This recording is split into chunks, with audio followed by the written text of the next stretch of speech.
Yo, what is up guys? Russ here with another video. First of all, apologies, this one's a little bit late. I did intend to put this one out just a few days ago, like 3 or 4 days ago or something. Not a huge deal on the late release, but I did say I'd try and get it out by Tuesday, and I failed, you guys. I failed, but nonetheless, I have got it done now, and I do plan to get another one out in the next couple of days. Okay. I'm gonna record in a spree and get at least 2 to 3 ready. Okay, so anyway, onto the video. This one is a Theatre of Pain 17 from a couple weeks back. It's back on the Inspiring week, so that is I'll put the affixes are in the title. The affixes are on the screen. I can't see it right now because of where I'm editing, but yeah, it's Inspiring. I think Necrotic, Inspiring, Tyrannical. I think it's that. It's that. Yes. Okay. Anyway, so Theatre of Pain 17 from a couple weeks back. I haven't been doing too much pushing this past week. I've been really busy, especially with PvP. I've been grinding RBGs to get my 1800 rating, so I could upgrade all my gear to 220, which is way better, way of getting gear than spamming M+ or Raise or whatever. So highly recommend PvP to gear if you can hack it. And if you guys would be interested in any content like that, like PvP related, I've been doing RBGs, rated battlegrounds, and they've been super fun, especially as a rogue. You can like sneak around and just cause havoc and just troll people. It's amazing. So yeah, if you'd be interested in that, then put a comment down below or something like that, and I can upload some runs or some tips or some this and that. I'm still learning, so it's that.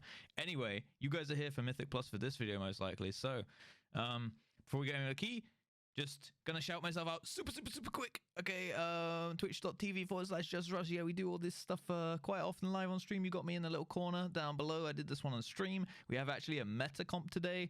And yeah, let's go into the key. All right. So as some of you may notice, we used the banner thing that you could do. I'm not sure if this has been fixed, but I'm assuming so, because most of the things that you could do pre-putting the key in have been fixed, like the one in Sanguine Depths and the one in Mists. So I'm assuming this is fixed now, but yeah, what we could do at the time was we could go downstairs on Mythic 0 and get the banner, which is a 10% verse with our Necrolord Shaman. And then we'd have the 10% verse for the for the first boss, essentially. So just 10% more damage. Anyway, we trap, imprison the left mob here and sneak past, and then we pull this second trash mob, the bull that does the enrage, into the boss fight, and we just bloodlust everything up. It is Tyrannical, so this trash mob is just going to melt. It's not going to be too much of a big deal. And on this boss, we played it kind of wrong. Obviously, you should be hitting your interrupts as much as you can. And God, the camera angle on this boss is so annoying for a melee. Like, it keeps clipping out and glitching. I haven't actually been in Theatre of Pain for a week or two now, so I'm not sure if this has been fixed, but I'm assuming it hasn't, because it's been there for so long, even at the time of like me recording this key. So yeah, God, that camera thing is really annoying, right? But yeah, pretty much what we're doing is hitting our interrupts, and we were called to kill. I think it's this star marker that you see on the screen now. What's he called? Saffel the Accursed. We wanted to kill that guy, but everyone was really miscommunicating in our party of like who to kill. Some people wanted to kill the melee guy, some people wanted to break the shields, some people wanted to just nuke down one dude, and our tank was like really struggling by the end of it with Necrotic. He was like, I really don't want to proc my cheat death here, guys, because he's DH, right? His meta, the cheat death meta thing when they die. So he called to nuke Skull, but we ended up I don't know, splitting our damage for like big cleave, which in one way is good because we have a big cleave team. Like our Boomy is just popping off right now. Hunters have pretty decent cleave, and I mean, for me as an outlaw rogue, like for sure it does massively improve. I will put my gear and stuff on the screen as well, and talents and things, so hopefully you can see all that. This is, as I said, a couple weeks back now, so my gear is actually like 217 now equipped, 217.5 or something, so definitely got some upgrades, a lot more verse as well now. So I haven't actually tried many keys since I just got my upgrades from my PvP, as I said. So hopefully we'll be able to push some higher keys like 18s, 19s over the next couple of weeks and get those videos out for you guys. But yeah, pretty much what you should be doing here, I think. I'm actually not 100% sure how this boss is supposed to be done. Like, I guess we were kind of winging it in the 17. But I think that you want to kill at least one of them off like pretty early. So you want to focus one down. So you just have to deal with two. And then there's this guy that spawns. I'm not sure which of the bosses does it, but he spawns like a little guy that chains you to the floor or stuns you or something. Kind of like how the snake trap worked in Temple of Sethralus if you played in BFA. But what you need to do for that is like chuck a blind on it. You can go over and kidney shot it. You can anyone can like throw a hunter trap on it or something like that. You just have to hard CC it. Okay, you could probably fear it or hex it or something as well. Anyway, that boss done. Yeah, just make sure you hit your interrupts there. And then there's a lot of unskippable RP in this key, which is quite annoying. Hopefully I click away that personal loot helper add-on up in the top right. Otherwise I guess I just didn't see it at the time. But yeah, now we're going to go down into the Lich wing, which is, I don't know, Tyrannical. It seems hard. Some of the trash is pretty unforgiving in the platform room if you do mess up. So you really do need to make sure that you get that one correct. This pack also hurts quite a bit. This is not even fortified. And these ghost thingies, they really hurt because they just target random people and chain them up, right? Obviously there's an inspiring mob in that pack, which we did try to put a focus on and nuke down, so that we could interrupt the rest of them. You can throw, I think you can gouge them, you can definitely kidney them, and obviously you can kick them as well. So just try and like relieve your healer's, demand essentially by kicking, stunning, doing whatever. You could probably blind one to break it. It's a channel, so once they start channeling, you can chuck a blind, and that'll end their channel essentially. So we do this in 2 pulls back to the room so that we can line of sight, so they're all stacked up so that we can cleave them easily. Otherwise they'll just sit at the back and cast, and they won't be all stacked up, and it'll be harder for us to cleave them down, especially the hunter. Me a little bit so, but not so much for the boomy, because boomies are pretty strong right now, aren't they? Pretty strong. So it's a pretty simple pull. The reason that we're pulling it out of the room is so that we don't have to dodge those green swirlies on the ground. So we call this room, I guess, like the gauntlet of this dungeon. And we're just doing that, and then we're going to actually leave the Lich Ward, because I think this is just based on pride timings. So you'll see I'll call them out as we go, but this is probably going to give us a pride like right before this boss. We've essentially made a route where we're going to be having a pride before every single boss, except obviously the first, because it's impossible to get pride before the first boss. So, what's happened here? My things have come up over my screen. Okay, there we go. Sorry about that. But yeah, pretty much on this pack, we are just going to interrupt. I have my auto marker, obviously. You want to interrupt these blighted sludge spewers and interrupt the big dude also. What's he called? There's diseased horror. The blighted guys, they jump around, so if you can get your party to stack up close-ish, not on top of him, but just pretty close, so that you wouldn't have to run 20 yards to go interrupt him if you had the only kick off cooldown or something. Just try and get them to stand pretty close so that he doesn't jump around, also for damage purposes, of course. And if you do let him go off, the decaying filth cast, you want to be interrupting that. If that does go off, it's just going to do like a big AoE on your group. Really bad, especially on fortified. And the big guy, the horror, he's going to put like a bone shield on himself, so it's just going to be like more DPS that you need to kill him. So it's not the biggest deal if you don't hit the kick on the disease horror. The jumpy boy takes priority.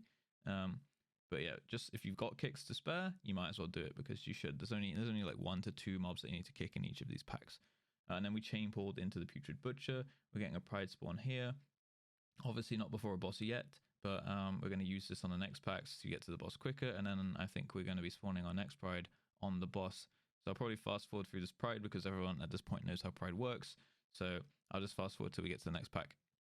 So here we go, bridge pack. Pretty simple, same kind of mobs. Obviously be on the sludge spewer. As you can see, I chucked a kidney on him there, which is because we all had our kick on cooldown. One thing to note is it's really nice having a resto chamois in your party. You essentially get an extra kick, or even more than that, because yeah, they have such a short cooldown. I think it's a 12-second cooldown on their kick, as opposed to a what's it called, a like 16 on most melee and 24 on the range. And obviously we have a boomy here, which has only solar beam, which I think is a 45-second cooldown if you hit it on an interrupt, and 1 minute if you don't, if I remember correctly at least. So obviously the chamois is going to make up for those interrupts, It's obviously part of the job. And if you do happen to be watching this video and you play Arresto Chamois, or you ever feel like you want to play Arresto Chamois, then make sure you use your interrupt, because it is really, really, really, really strong. Okay. Sneaking past this dude in the corridor just because he's a guy by himself, right? And we want to be like in dungeons in general. You want to be hitting. You never really want to be hitting a solo mob, unless it's like a really, really, really hard mob, like that you have to be like maybe a prideful or something. And even then, sometimes you pull a prideful into not like into a pack, but you can chain it with like the end of a pack. Like if your healer can handle it, like before the prideful stack up, because it stacks up to 20. You can pull like a couple extra mobs into the prideful, but never really pulling a prideful into a pack, because that's gonna really, really, really hurt. And yeah, same old packs. Like in this wing, it's pretty much just make sure you interrupt the sludge spewers, which is the jumpy boys. Make sure you dodge the puke fart guy. I can't remember his name, but you know the one I mean. It's like a front tool out the front and a back tool out the back. So make sure that you do dodge those ones. This wing is really, really annoying on camera angles, I found.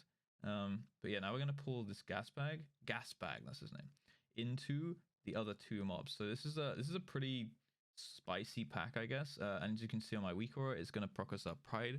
So we're pulling these three together so that we don't have to take a gas bag by itself. And like these other two guys, all you really have to do is hit the horror with the interrupt, right? And other than that, it's just like dodge stuff on the ground and dodge the frontal and the back tool. I love that, the back tool. Obviously our tank died here, which is really not good. I think he got caught by the frontal. I can't see any other way that he would have died there, unless he just died to necrotic. But I think he might have just got clipped by the frontal there, which is kind of bad. But yeah, obviously because pride is spawning, that means that we're going to want to kill these off at the same time. So as you can see here, I'm putting more damage into the butcher, even though the gas bag is at 3%. We want these to die as close to the same time as possible.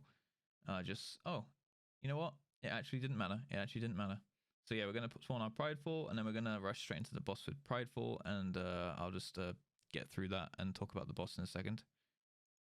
So make sure that you are using your feint and your crimson violence stuff on prideful, something I am not doing here, but since have become much better at doing and helping out my healer. Just make sure you feint early and feint late, and probably use your crimson vial on the second feint. Like I usually do a feint with a crimson vial on the second, like when it comes back off cooldown. So I feint early on pride stacks and then late. And we're going to go into the boss now. We're going to be having pride and lust. Pretty simple boss. Just look for the chains. Literally, these ads don't really do much. They do leave green shit on the ground when they die, which is kind of annoying. It just means that you have to move the boss around the room. But the boss is pretty simple. There's no like frontal that you have to dodge or anything. Obviously dodge the smash. If you're too far away, he will drag you in, and it's a bit harder to dodge the smash, in my opinion. Just note that a little roguey thing, I guess, if you do spec into acrobatic strikes, which you you probably should be at all times, to be honest, because it is the only talent from that row that could be a potential DPS gain. You can still hit the boss as I'm doing here from on the outside of that ring from the smash. So do make sure that you like move right to the edge. Make sure that you are outside the ring, of course. You don't want to get smashed. And then if you like adjust on the edge, you can still hit the boss and carry on your maximum DPS. So that's just one thing to note. Rogue wise there, obviously you want to be looking around. I have a weak aura that says hide, as you can see every time that the chains come. Also, don't be greedy with these chains and the smash and things. Like, it is worth coming off the boss for like a second or two. It's really not that big of a DPS loss for your group for coming off like a second or two, just to make sure that you aren't going to die to it. I've seen so many people die to being greedy on this boss because they think that they can finish a cast, or they think that they can move sideways when they actually should have moved backwards, away from the chains first. They've moved like diagonally instead of backwards and then the other way, but yeah, just I have a weak aura that looks, and I'm also calling out on Discord, chains or hooks, like dodge, or I don't know what I called, but I'm calling for the chains like every time I see my weak aura pop and them come down, because like everyone should see it, because everyone does have a pair of eyes, of course, right? But sometimes people are maybe like they're looking at their position for a second because an ad just died on top of them and they've got to move out the green shit, or like maybe the healer had to spot heal someone really hard for a second and he didn't realize, like, there's no reason not to, or like make those calls. If you aren't going to be on comms with your team, in my opinion at least, you should just call those things. Not so that people, not to the point where people rely on it, because obviously having self-reliance is really good in a key and a push group or whatever. You know, having people rely on themselves and be aware of their own surroundings is great. But just in case, because you lose nothing from just saying dodge or like chains, like it's just one word, right? If you see it, you might as well say it. At least that's my kind of philosophy on it. So now we're going back through to the Lich Ward. This one, as I said at the beginning, because I thought we were going here, is that yeah, just dodge these swirlies as you go through the gauntlet, and you do want to be super careful on these platforms, and it's pretty much about hitting interrupts. Obviously it's not fortified, so there's a pretty low chance that we're going to die. Unfortified, these Portal Guardian mobs absolutely destroy you. So it's kind of like a prideful. You see the Soulstorm thing, just chuck a use a feint when he does it. It doesn't matter too much on like this level key or on like an unfortified key. I don't know, maybe I'm just bad at using feint at this point, but I have definitely got better since I recorded this video. So I would probably feint the second Soulstorm with a Crimson Vial or something. There's no reason not to, really, especially as now I'm actually taking that conduit, which reduces the energy cost to feint by 9 or something, so it's even less DPS loss. I think I'm just being greedy, to be honest. But yeah, on these platforms, you want to be hitting these Bone Mages. Don't worry too much about the normal cast they do. It's the Bone Spear. This Bone Spear cast, it like pretty much one-shots. Like it targets a random person, and it pretty much straight one-shots them. So you really need to hit that one. Organize your interrupts. If you see it's going to go through and everyone's kicks on cooldown, what can you do? You can kidney it, you can gouge it, you can blind it. Just you know, use your kit. That's the strength of a rogue, and especially Outlaw. Having that gouge that you don't have as subtlety, in my opinion, is really good. So on this next platform, I'm gonna hit this Bone Spear. The other guy, not the Portal Guardian, the Maniacal Soulbinder. He does like a normal cast, but then he has a volley as well. And the volley is the one that you want to be hitting. The normal cast is just like him punching something into the tank. That's whatever. But the volley is what you need to definitely hit. The same is basically as bad as the Bone Spear going off, if not worse, because you know it might kill your entire group, especially on like a high fortified key. So obviously, you know, you're probably going to be assigned to an interrupt. Like, decide in your group beforehand who's going to hit the spear on that one, who's going to hit the volley on that one, and always, like, this is the thing. Like, separating yourself from, you know, the average rogue player. If you want to kind of prove yourself as being a little bit more worthwhile taking over someone else, you need to always be looking at these like other casts. Like, you can do your kick and you can be like, you know what, I did my kick, I'm fine. Some people, you know, they do their kick and they're like, yep, I did my job, that's all good. But they never ask, like, could I have done more? Like, if a key goes wrong, the first thing I ask is, like, could I have done more personally? Like, is there anything that I could have done which would have made that easier? And that's why I also like to, you know, record all the runs I do. I like to record, I mean, I have my stream VODs as well when I do them on stream, just so that I can look back and think critically on my own gameplay. I highly recommend it. It's actually the reason I got into streaming in the first place, because I just wanted to stream my gameplay to 0 people, just so that I would have the VODs so I could look back at my gameplay and criticize myself. You know, try and think objectively. It's really easy to get subjective in keys and things like this, and really easy to point fingers and be like, well, I hit my kick and it's that guy's fault because he didn't hit his. And like, sure, it could be his fault and he should have hit his kick, but you know, you could have kidney shot it. So in a way, it's still your fault. You know, like, you had kidney shot ready, you had combo points, you could have just tabbed onto it and kidneyed it, and you might have saved the run or something, you know, if it goes wrong. So always do be looking for ways that you can shine and stand out as a player, not just as a rogue, but as a player. Like, this applies to every class and every spec of every class, right? Like, is there something that you could have done to save that moment in time and potentially the key or the pull if it's on a raid or something like that, right? Like, always try to you know, be the best that you can, I guess, is what I try to encourage. And yeah, these platforms are pretty much all the same, just as I talked over, like, when we were killing these knockoff guys, the guys that just throw the tornadoes in a random direction. Just always be looking at the tornadoes. And again, this is one of the things, like, it's like the easy things that I just call like the stuff that's really easy to get to overlook, right? Like, someone can just blink for like a split second and they can miss the direction that the tornado is going, and they get knocked off, and then that's potentially the key over, because the death run back to this place is huge, and you can't mass res because, you know, they fly off into oblivion. So it's really, really, really unforgiving if you do get hit off these platforms. And it's literally no skin off my back if I just say dodge, dodge, dodge, you know, like every time the tornado comes up. So I might as well say it, and you might as well be the one to say it in your runs as well, right? So every time you see a tornado coming, just say dodge. If they don't dodge it at that point, then you can be like, bro, I called the dodge, okay? And you have eyes, okay? I'm trying to hold your hand as much as I'm just a guy who always tries to hand hold as much as possible, right? So we're actually doing this Lich boss with pride, as I said, and you can see we timed our pride just before the boss on that last platform. And then we're gonna do this one with pride. This boss he kind of hurts, to be honest. You can like cloak and vanish this death grip thing he does, where you have to stand in the hands. So when he does that, make sure that one person goes in each hands. You don't want to be going in the same hand as the other person, just in case you get the parasites. The phantasmal parasites is a like really, really, really nasty dot. So the draw soul, one person in each hand. It does a decent amount of damage, but it's the parasites that really, really, really hurts. And you don't want to be cloaking or vanishing that draw soul off. You can do it, but you shouldn't, because as you can see on my weak auras, you actually get a 30% DPS bonus for 30 seconds. Sometimes it randomly gets cleansed off. I don't know why, but sometimes it doesn't. Maybe that was my vanish. Maybe that cleansed it off. I'm actually not sure. But yeah, there's like a DPS buff that you get, and you should be, you know, obviously taking advantage of that, because this guy has a lot of HP, and we don't have Bloodlust yet. I think that we are going to use the Bloodlust on cooldown as soon as it's ready, just to keep it ticking, because the next Bloodlust that we're going to have, as you can see on the time right now, we have 16 minutes left. We're only going to get one more Bloodlust after this one. Like, we have to Bloodlust in the next 6 minutes. Otherwise we are going to miss a Bloodlust, right? So I think we're not going to get to the next boss in the next 6 minutes, so we might as well use it on the end of this boss. And yeah, then we're going to have it for last boss.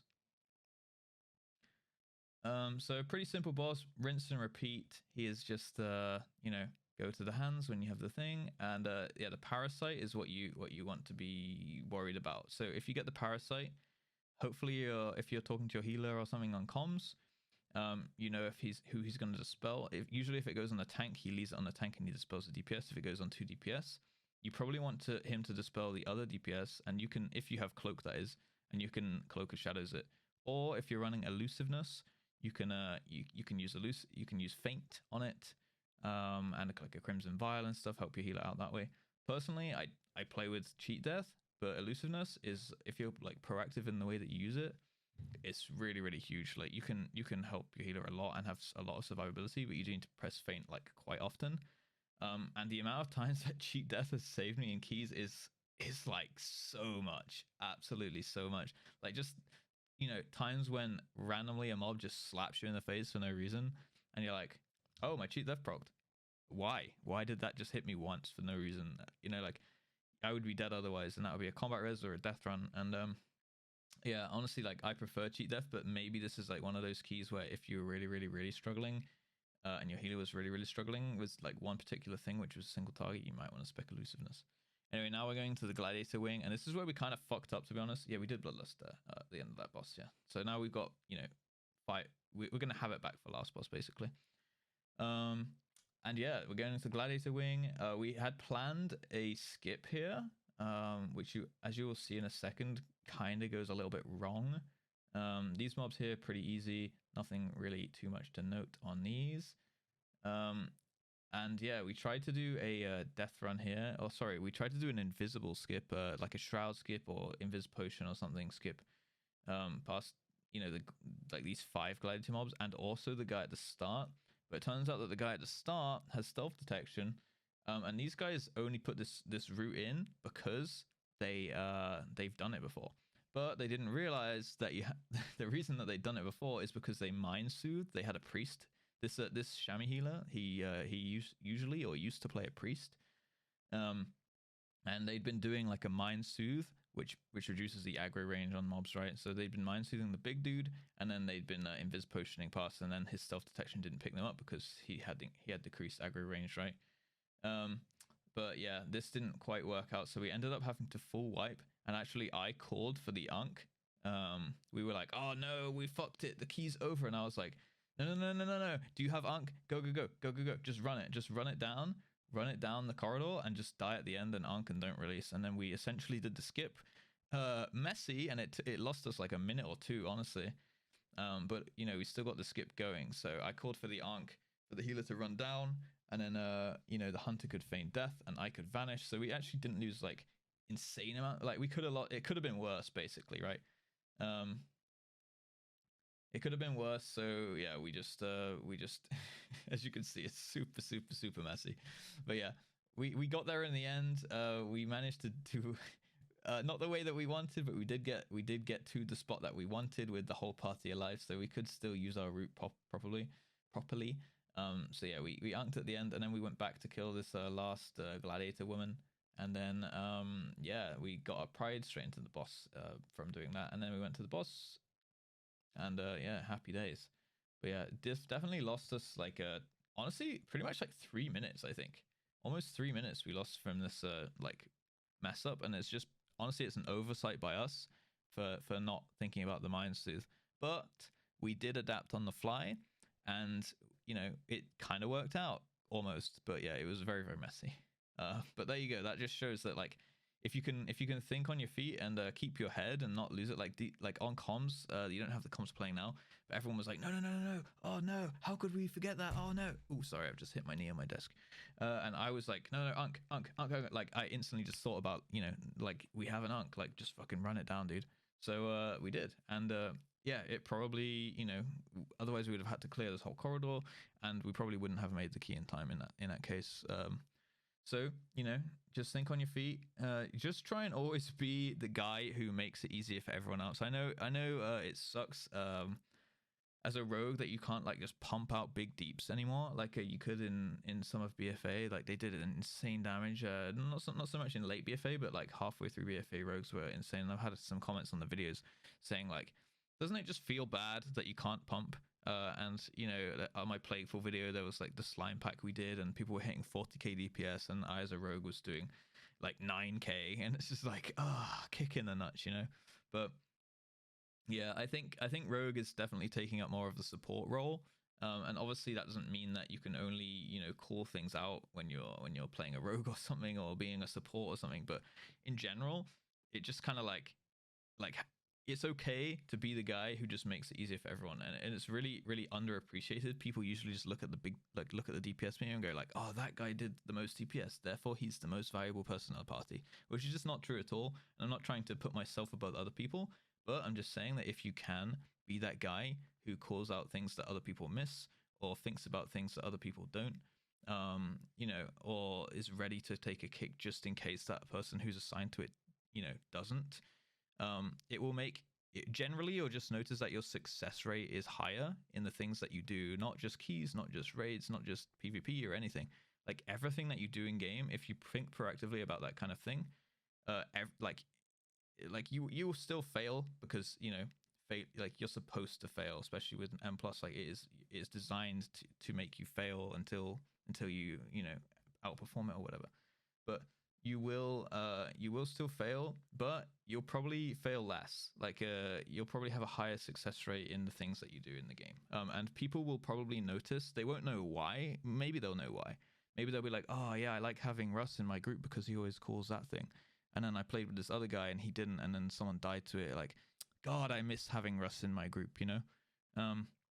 That kind of stuff is really good, and people don't often see it. They're just like, it's weird, right? It always seems to go smoother when we have Johnny or Billy in our group. And it's not, it's like, I don't even know why. He doesn't even do like tons and tons of damage. It just always goes smoother when we take, or even if it's two of the same class, it's like, it's always better when we take Johnny on his mage than when we take Billy on his mage, you know? Like, Johnny just makes the keys go smoother, and I can't really put my finger on why, but you know, it just happens. Anyway, with this boss, just make sure that you are hitting the oppressive banner, dodging all of the triple strikes that he does. Oppressive banner is pretty good boss for Outlaw, to be honest. And if you get sent into the arena, I think that usually as a rogue, especially as outlaw, you're the guy who's going to kill the other guy just because you have like very consistent damage, right? You can just use like 2 dispatches and they're dead. Unless they call it they have big cooldowns ready, in which case you should give it to them. Like if the hunter says to me, yo, like let me kill you because I got my CDs ready, like it's happening right now. Then I'm gonna let him do that, right? Like don't try and make it an actual like duel or PvP battle or something, right? Like just let someone let one person lets the other kill them, just so that you can. Oh, I think I'm dead here. Yeah, I'm dead here. That's unluck. I definitely could have grappling hooked out of that, and that was me being greedy. I think for the group, I thought that I could get the banner down for the rest of the group, and maybe like I think I cloaked and evasioned it and it didn't work. I think maybe that was for science. So yeah, cloak and evasion not working on that, neither of them. So apparently it's not physical or magic damage. So I don't know what kind of damage it is, but the cloak or evasion or both or one or the other does not work on that big strike thing. And I don't think on any of his strikes. I don't know, maybe it's like, I don't know, chaos damage or something. I don't know. But either way, you can't do that. So don't be greedy. Just move out for the with grappling hook, and then you can run back in. But yeah, boring boss, to be honest. Really, really long because most of the time you're only 3 people up on the platform, and you've got to kill the banners. So you've got to like put a lot of damage into ads. You got to put a lot of damage into each other down in the arena. It's just quite a slow boss, so you do need quite a lot of time left for this dude.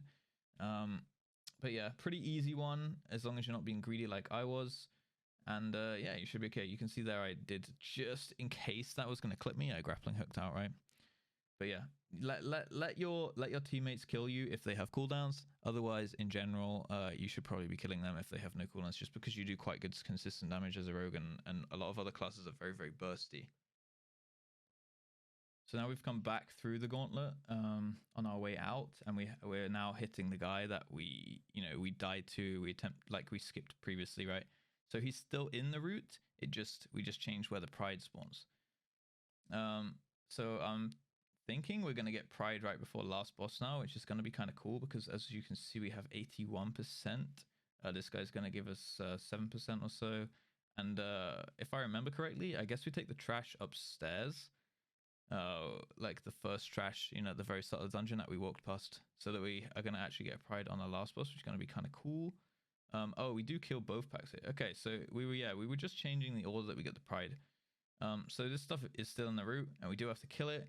But if we had not adapted with the Ankh, our prides would have been messed up, and we would have had to get our 5th pride, I guess, on this chain boss, and our last pride would probably not have been on the last boss, or we'd have got pride like halfway through the packs and then not had it on this chain boss, but we would have still got our packs upstairs for the last boss, right? So this pack's pretty easy. Just nuke down the big dude. He was inspired on this one, thank God, because he does the demoralizing shouts to make sure you kick that one. And these archers, they just shoot random people. So it's quite a lot of, there's a chance that you could just get shot by 2 or 3 of them at the exact same time, especially on fortified. You might just die.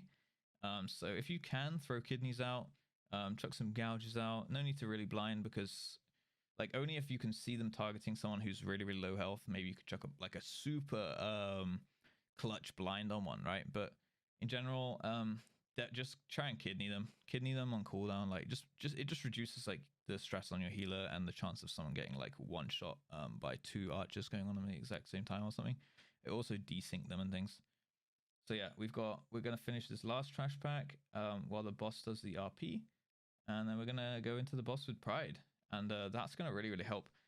This boss generally doesn't really get very hard until the last phase anyway, so the pride is merely just to speed it up. It's the first part of the boss is pretty easy. There's no bad overlaps. She doesn't really do much intense things. It's at 50%, which is when hopefully we're going to bloodlust at 50%. We might bloodlust with the pride just to stack, because cooldown stacking is so powerful. We might just bloodlust with the pride to just get through the first phase quicker. But yeah, I would recommend if you are doing this one without a pride, which most groups will be doing, because this was the first time and only time I've actually done this route where we got a pride for this last boss. Quite a good switch up in route, to be honest with you. because this is one of the harder bosses. But yeah, it's gonna, obviously the pride is gonna like mean that the healer's gonna have infinite mana for the first phase, so he'll have more mana to spam in the second phase. The thing that is generally quite dangerous in the second phase though is more so the one shot or the potential one shots, which is like from the overlaps. Like someone can miss a beam. I actually think I might have died through a beam in this ball. We'll see in a second. But yeah, we bloodlusters on pool with the prize, so we're just getting through this first phase as quickly as we can, and then we're just gonna slog it out in the last phase, I guess. Not sure what the best call is, to be honest. Obviously cooldown stacking is very, very strong, so having 30% haste with a 30% damage buff is gonna get us through this phase really, really quick.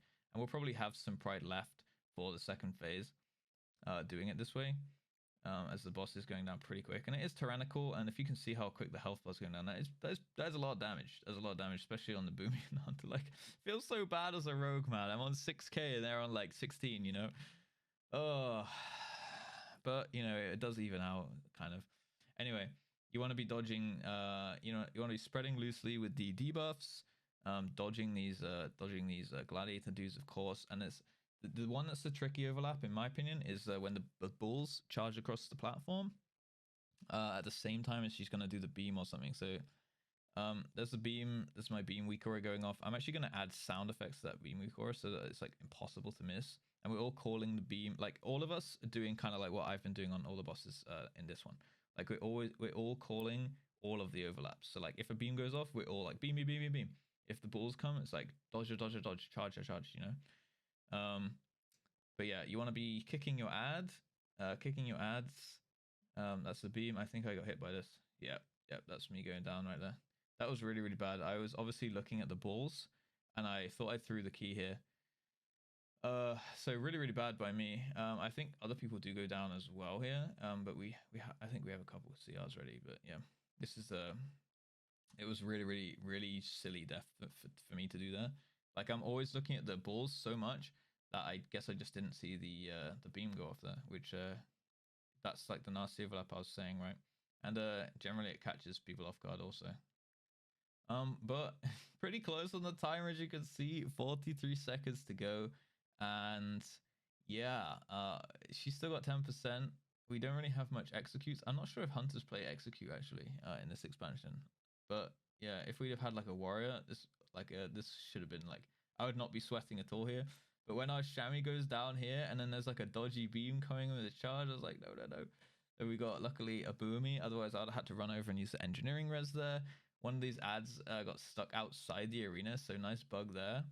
But yeah, we did manage to get it through with 11 seconds to go. Thank God. I don't know. Let me know how you thought it was. It was definitely butt clenching, but there was so much, like, as you can see, as I was looking back over this now as I was recording, there's so many things that I saw that, you know, could have gone way better. Especially that death skip that we. I mean, it wasn't intended to be a death skip, was it? But that invis skip that turned into a death skip, it did actually cost us a lot of time. But it did work out. I definitely think that if you cleaned it up a tiny bit, that with the same route you could probably get an 18 done. With the pride plus lust on that last boss definitely made it die pretty quick. And then it's just having your eyes open on that boss, honestly. Like that, I've seen so many keys just deplete on that last boss because people can't deal with the overlaps that it throws at you. And it is definitely one of the harder, more intense bosses, I think.